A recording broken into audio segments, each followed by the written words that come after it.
Lily James has always been that actress who lights up the screen with this effortless mix of vulnerability and strength, you know? Like, whether she's twirling in a ball gown in Cinderella or navigating the gritty underbelly of Pam and Tommy, she just pulls you in. But lately she's been opening up about something super personal that ties right into her love for classic films. Her absolute obsession with the 1979 sci-fi horror masterpiece Alien. In a recent chat, James spilled that every single time she fires up that movie she straight up freezes in place, hit with this wave of awe and emotion. "I stop in my tracks," she said, her voice probably catching a bit as she relived it. It's not just the film's groundbreaking terror or those jaw-dropping effects that get her. It's a family secret that's been lurking in the shadows of Hollywood history, one that makes the whole thing feel like a full-circle moment for her. Picture this: James, all grown up now at 36, curling up on her couch for a rewatch. She's not doing it for fun or nostalgia. Nah, this time it's research fuel. She's eyeing a new role, something that demands that fierce, no-nonsense energy Sigourney Weaver brought to Ripley in Alien. Weaver's performance? Legendary. It's the blueprint for every strong female lead in sci-fi since. The way she evolves from crew member to survivor, outsmarting xenomorphs with sheer grit and smarts. James is channeling that, using it as inspo to push her own boundaries. But as the credits roll on that scene where the Nostromo crew first encounters the distress signal, James isn't just analyzing, she's transported. Her mind drifts to her grandma, and suddenly the screen feels like a family album page come to life. "My God, this is crazy. That's my grandma," she exclaimed, half laughing, half choked up. Let's back up and unpack this bombshell. James's grandmother isn't just any background player. She's Helen Horton, the voice behind the chilling computer narration in Alien.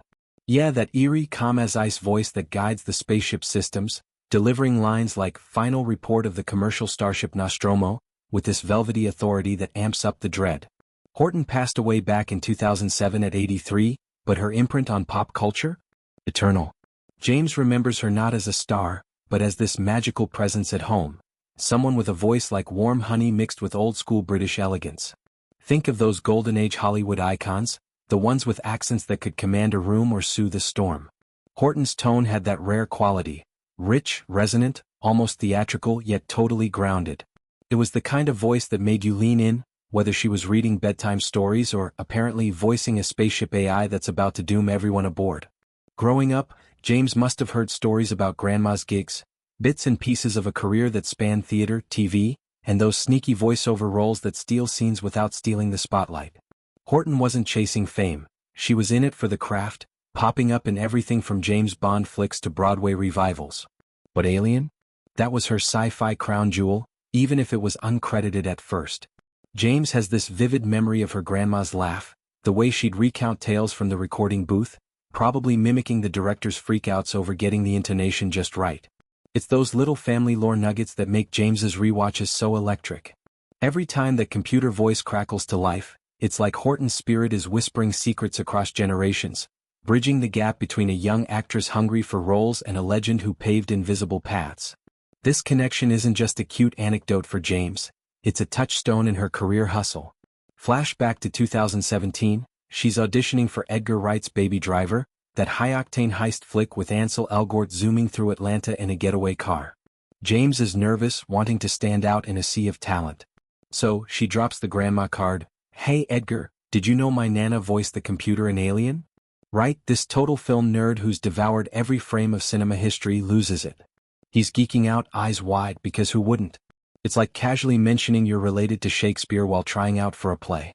That tidbit seals the deal, not because of nepotism vibes but because it shows James's depth, her roots in the industry without the baggage. She laughs about it now, calling it her one big play that card moment, but it worked. Baby Driver became a hit, and James got to flex in a role that was worlds away from corsets and carriages. But let's dive deeper into James's journey, because this alien love affair mirrors her whole evolution as an actress. Post-Cinderella in 2015, she was everywhere, the ultimate ingenue, all wide-eyed charm and period drama poise. Downton Abbey had launched her, and suddenly she was the face of fairy tale romance. Fans adored it, she was living the dream. Yet behind the smiles, James was itching for more. After Cinderella, I longed for parts that weren't the ingenue, that weren't the young heroine, that weren't always in historical films, she confessed. It was this burning impatience, this fear of being typecast before she'd even hit 30. She craved grit, complexity, roles that let her ugly cry or rage or just exist in the messiness of real life. Enter Kenneth Branagh, the director who helmed Cinderella and became a mentor figure. James spills that she poured her heart out to him one day, ranting about wanting to break free to dive into edgier waters. Branagh, ever the sage at 64, just smiled and hit her with wisdom. "Lily, you don't need to rush. It's all gonna happen." She was skeptical, pacing like a caged tiger, but looking back a decade later? Spot on. Age has been her ally, shifting the script naturally. As women in Hollywood age, the roles morph, not always for the better, sure, but for James it's opened floodgates. She's done Rebecca's brooding romance, the Iron Claw's emotional gut punch, and now whatever alien-inspired gig is brewing.